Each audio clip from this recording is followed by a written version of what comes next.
मेरे प्यारे दोस्तों, आपका स्वागत है हमारे YouTube चैनल पे।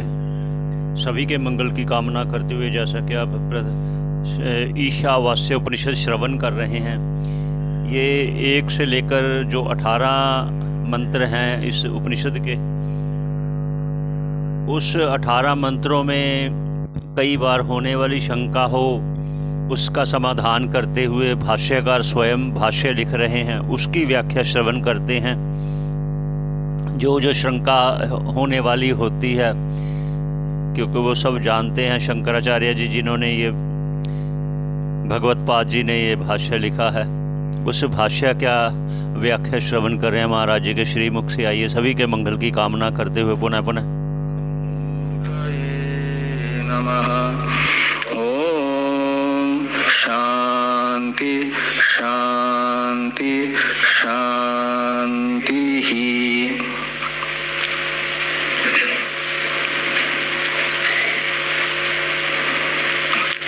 शुक्ल यजुर्वेदीय संहिता भाग के 40वें अध्यात्मक ईशावास्योपनिषद के 18 मंत्र तथा उनके व्याख्यान रूप भाष्य की चर्चा हम लोग कर चुके हैं। अंत में भगवान भाष्यकार भविष्य में होने वाले संशय या विपर्यय के निवर्तक यथार्थ निर्णय अनुकूल एक विचार प्रस्तुत कर रहा है। अविद्या मृत्युं तीर्त्वा विद्या अमृतमश्नुते, इस मंत्रस्थ विद्या शब्द का अर्थ और अमृत शब्द का अर्थ, ऐसे ही विनाशेन मृत्युं तीर्त्वा असंभूत्या अमृतमश्नुते, इस वाक्यस्थ अमृत शब्द का अर्थ के विषय में कुछ लोग भविष्य में संशय कर सकते हैं। उस संशय का निवर्तक यथार्थ निर्णय अनुकूल यह विचार प्रारंभ हुआ। इसलिए कहा कि तत्र तावत किंचित क्या नाम ये इति श्रुत्वा केचित् संशयं कुर्वन्ति। कुर्वन्ति का अर्थ टिप्पणी कारने किया, करिष्यन्ति यानी भविष्य में करेंगे। फिर इसका निर्णय कौन कराएगा? भगवान भाष्यकार का तो अवतार कार्य संपन्न होने के बाद वे अपने स्वस्वरूप में अवस्थित हो जाएंगे। तो इसलिए अभी विचार कर रहे हैं, जो भविष्य में संशय या विपर्यय करने वाले लोग हैं, उनके संशय विपर्यय का निराकरण करने के लिए। इसलिए कहा कि अतस्तन निराकरणार्थम संक्षेपतो विचारणाम करिष्यामः। तो संक्षेप में एक विचार प्रस्तुत करेंगे हम।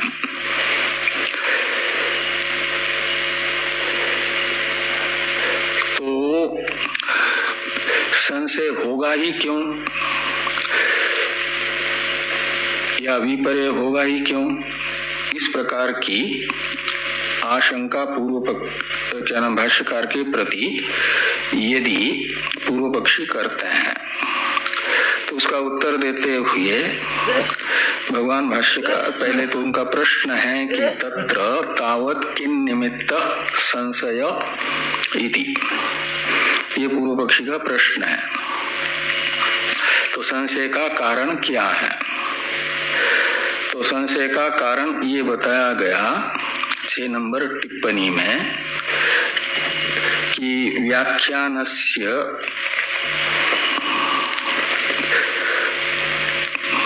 नहीं 7 नंबर टिप्पणी में कि मुख्य त्यागे हेतु दर्शनात् संशय।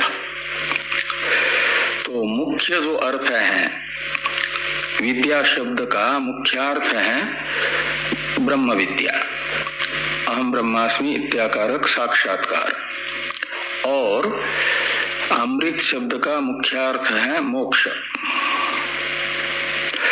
तो इन दोनों शब्दार्थ के विषय में संशय का कारण ये हो रहा है कि यहाँ समुच्चय विधान करते समय भगवान भाष्यकार ने इन मंत्रस्थ विद्या शब्द का अर्थ उपासना किया, ब्रह्म विद्या रूप मुख्य अर्थ को छोड़ दिया।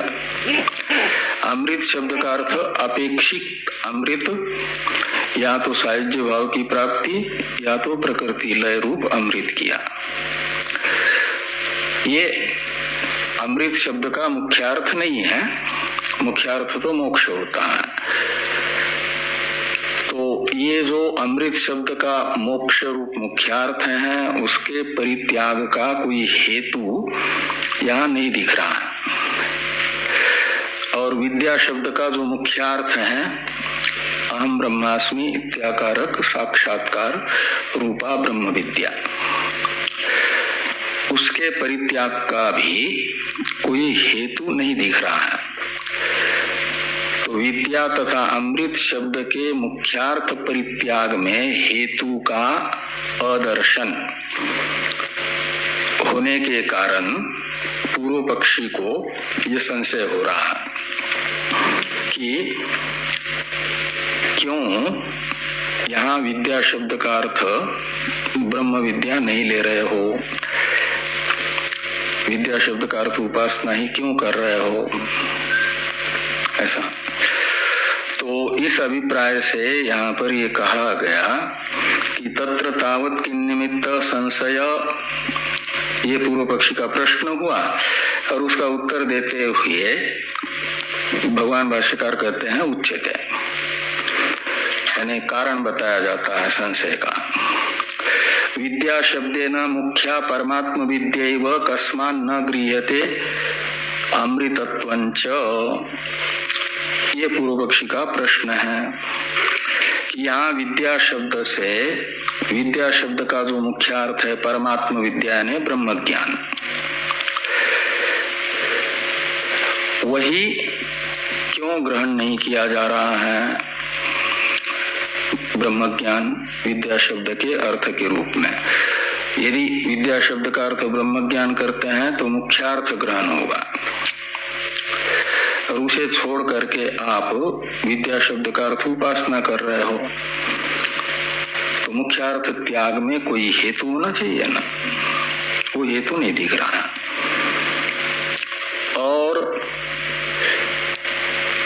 अमृतत्वंच, यानी अमृत शब्द से विद्या अमृतमश्नुते, यहाँ पर अमृत शब्द का अर्थ कर दिया सायुज्य की प्राप्ति, सापेक्ष अमृत, अमृत शब्द का अर्थ कर रहे हो। और असंभूत्या अमृतमश्नुते में अमृत शब्द का अर्थ प्रकृति लय कर रहे हो। तो अमृत शब्द का भी जो मुख्यार्थ होता है मोक्ष, वो क्यों नहीं, उसका त्याग करने में क्या हेतु है, उसका त्याग करने का कोई कारण नहीं दिख रहा है, इसलिए संशय हो रहा है। तो ये कहते हैं विद्या शब्देन मुख्या परमात्म विद्यैव कस्मान् न गृह्यते, और दूसरा वाक्य बनाना कि अमृत शब्देन च मुख्यम एव अमृतत्वम किं न गृह्यते कस्मान् न गृह्यते, ये पूर्व पक्षी का प्रश्न हुआ। संशय का कारण पूर्व पक्षी ने बताया। अब ननु इत्यादि से सिद्धांती कारण बता रहे हैं विद्या शब्द का अर्थ ब्रह्म विद्या न करने में और उपासना ही करने में, कारण बताया जा रहा है। ननु उक्तायाः परमात्म विद्यायाः कर्मणश्च विरोधात् समुच्चय अनुपपत्तिः, ये ननु इत्यादि से सिद्धांतियों ने कहा, सत्यम इत्यादि से फिर पूर्व पक्ष आएगा। अभी जो पढ़ा ये सिद्धांति का वाक्य है। और जो विद्या शब्द है न मुख्या परमात्मा विद्या है, वो ये पूर्व पक्षी का वाक्य था। अभी दोनों में थोड़ा वो चल रहा है प्रश्न उत्तर। पूर्व पक्षी प्रश्न कर रहा है, सिद्धांति उत्तर दे रहा है। तो सिद्धांति कह रहे हैं कि ननु उक्तायाः परमात्म विद्यायाः, परमात्म विद्या ने ब्रह्म ज्ञान, और परमात्म विद्या का विशेषण है उक्तायाः। उक्तायाः का अर्थ है पहले कही गई, व्याख्यात। तो ईशावास्यम इस प्रथम मंत्र से तथा इस प्रथम मंत्र के व्याख्यान रूप तृतीय मंत्र से लेकर के अष्टम मंत्र तक के ग्रंथ से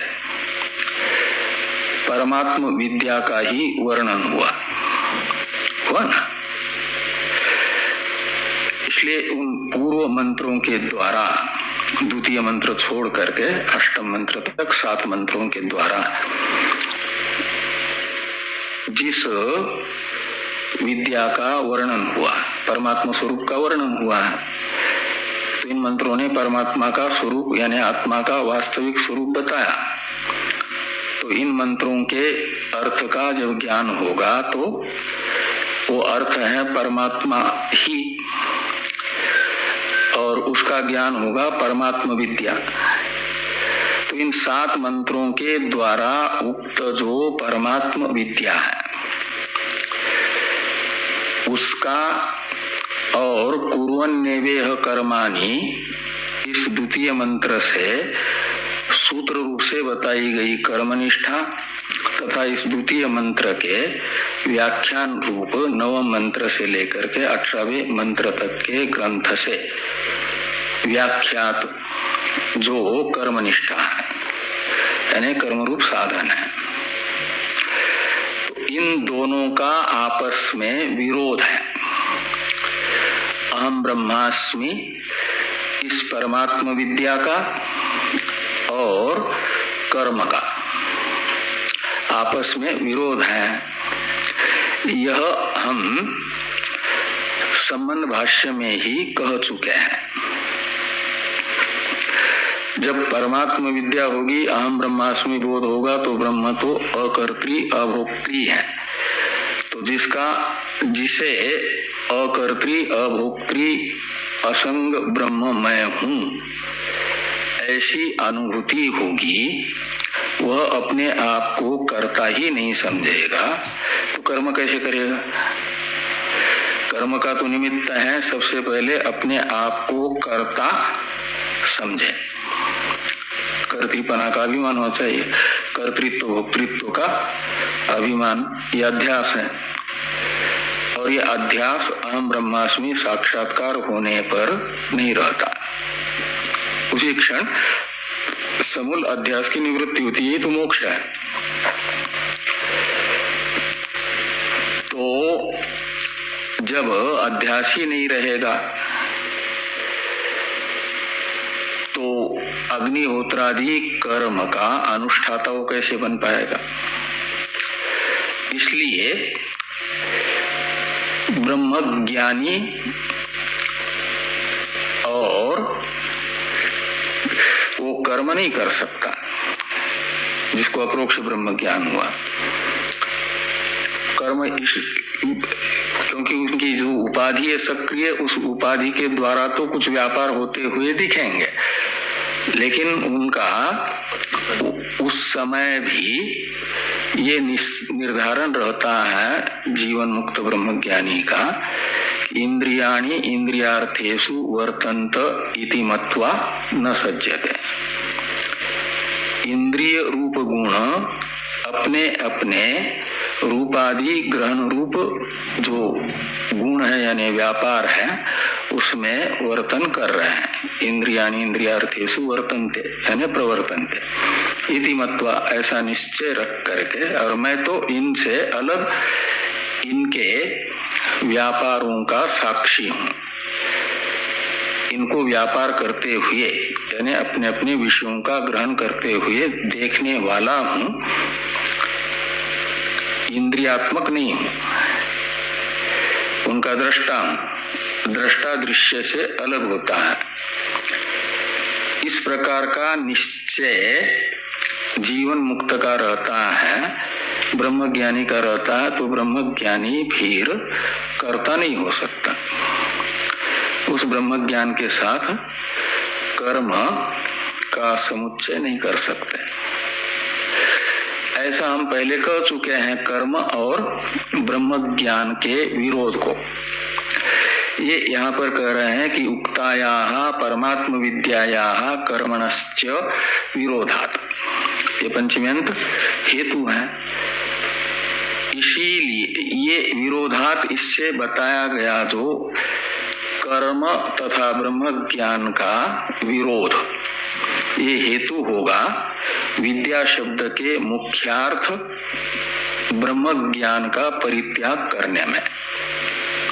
सिद्धांति के द्वारा ये हेतु बताया गया। क्यों विद्या शब्द का अर्थ परमात्मा विद्या नहीं किया जा रहा है, ये पूर्व पक्षी ने पूछा। सिद्धांति कहते हैं इसलिए नहीं किया जा सकता कि परमात्मा विद्या तथा कर्म इन दोनों का आपस में विरोध है, इनका सह अनुष्ठान नहीं हो सकता, और यहाँ सह समुच्चय अपेक्षित है। यस्तद वेदो उभयं सह, इसे सह अनुष्ठान का विधान है ना।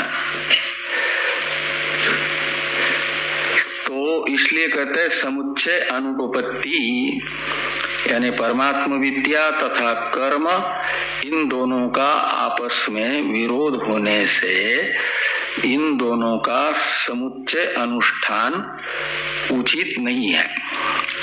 उपपत्ति का अर्थ है सिद्धि युक्ति से, और अनुपपत्ति का अर्थ है सिद्धि नहीं हो सकती। दोनों के समुच्चय अनुष्ठान की सिद्धि नहीं हो सकती। ये परमात्म विद्यायाः कर्मणश्च समुच्चय अनुपपत्ति ही, क्यों तो विरोधात्, विरोध होने से, ऐसा अन्वय करना।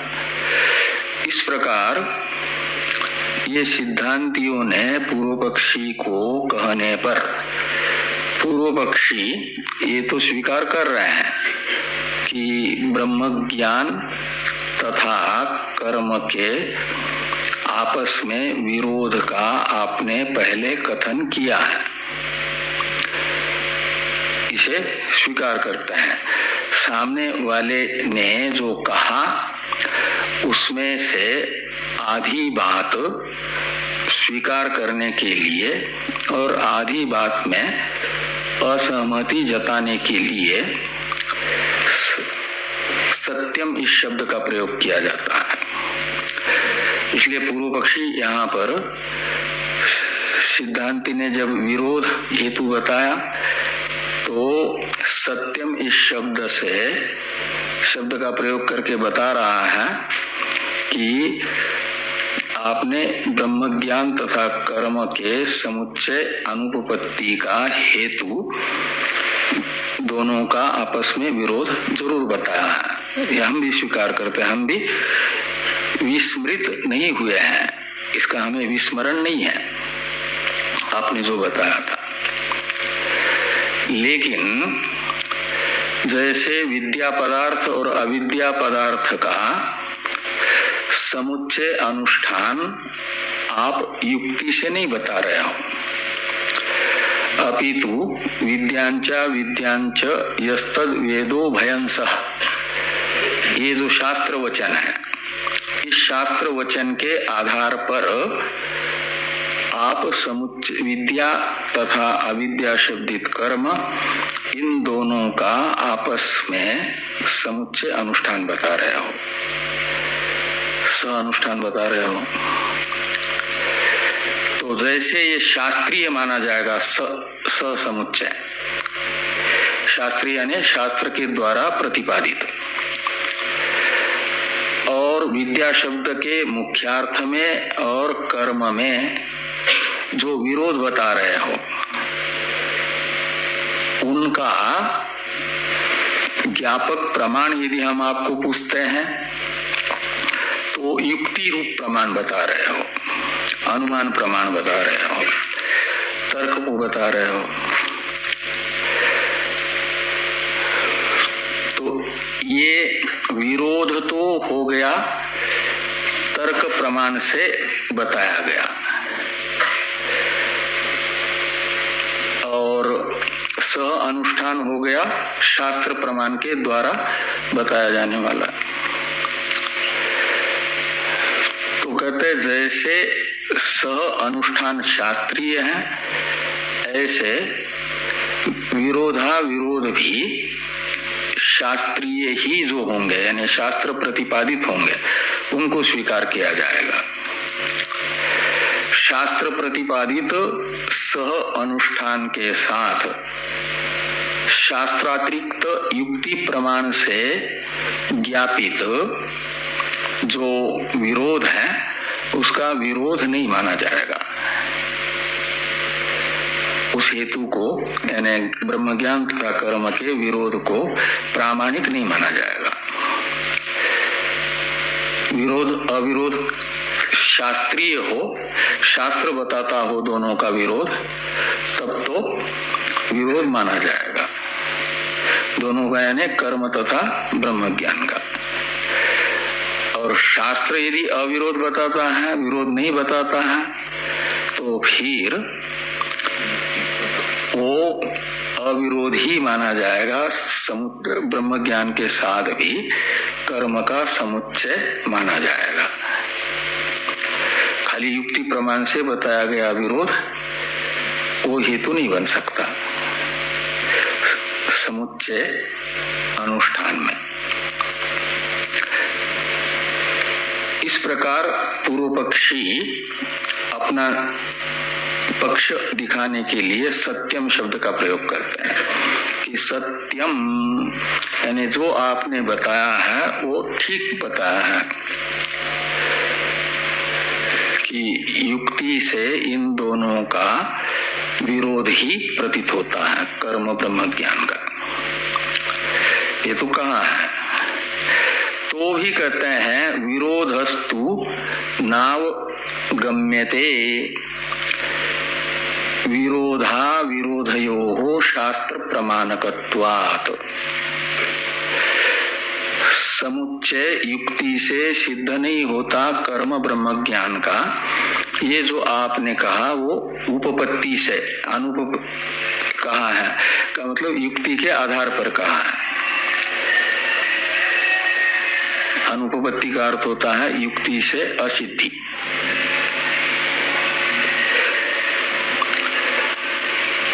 तो लेकिन विरोध को बताने वाला ब्रह्मज्ञान तथा कर्म के कोई दूसरा शास्त्र वचन प्रतीत नहीं हो रहा है, ये पूर्व पक्षी का कथन है। इसलिए कहते हैं विरोधा विरोधयोः शास्त्र प्रमाणकत्वात्।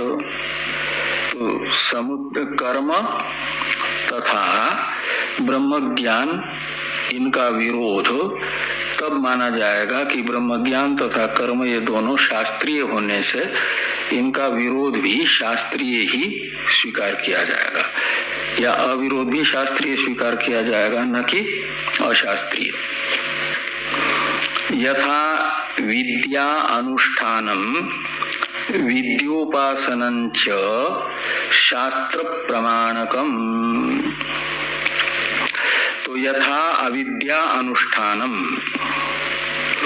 अविद्या यानी कर्म, तो अविद्या अनुष्ठानम यानी कर्मानुष्ठान, और विद्या उपासनं च, और विद्या यानी उपासना, ये दोनों का शास्त्र के द्वारा प्रतिपादन हो रहा है।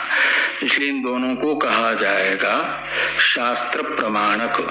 अविद्या पदार्थ कर्म है और विद्या पदार्थ उपासना है, ये आपने शास्त्र प्रमाण से बताया।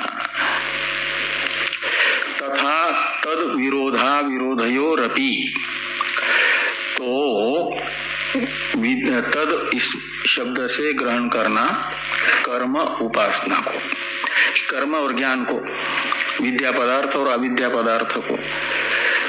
तो तद विरोधा विरोधौ यानी कर्म अविद्या पदार्थ तथा विद्या पदार्थ का विरोध भी और अविरोध भी शास्त्र प्रतिपादित ही होना चाहिए, शास्त्र प्रमाणक होना चाहिए।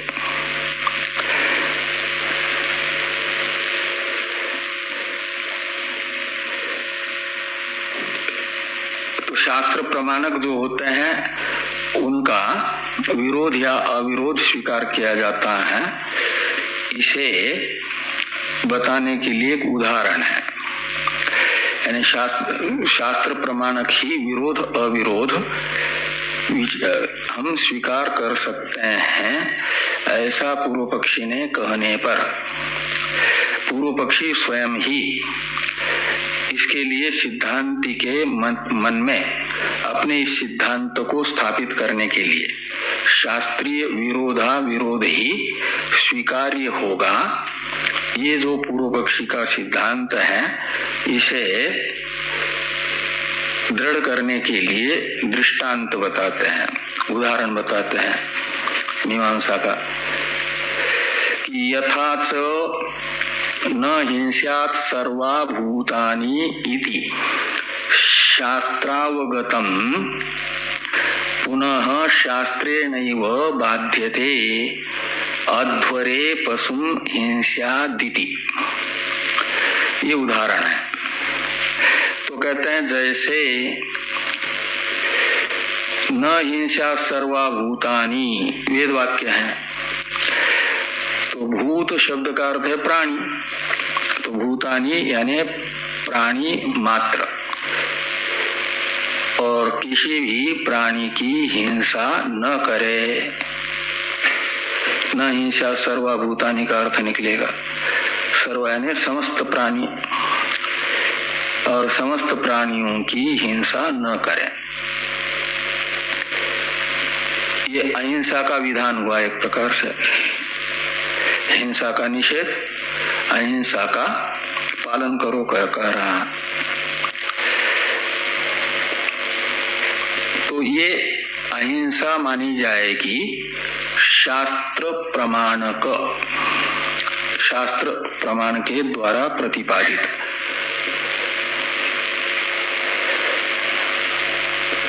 और आगे कहते हैं ये जो अहिंसा है शास्त्र के द्वारा प्रतिपादित, इसका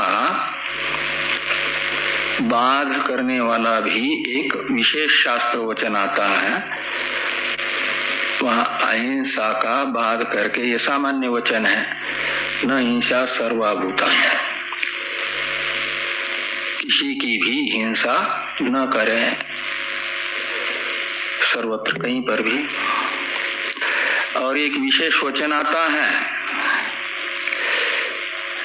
कि शास्त्र अध्वरे पशुम हिंस्यात् इति। तो अध्वर कहते हैं यज्ञ को, और यज्ञ विशेष होता है पशु याग आदि, तो उसमें बताया जाता है हिंसा को। पशु याग होता है, उसमें पशु की हिंसा की जाती है।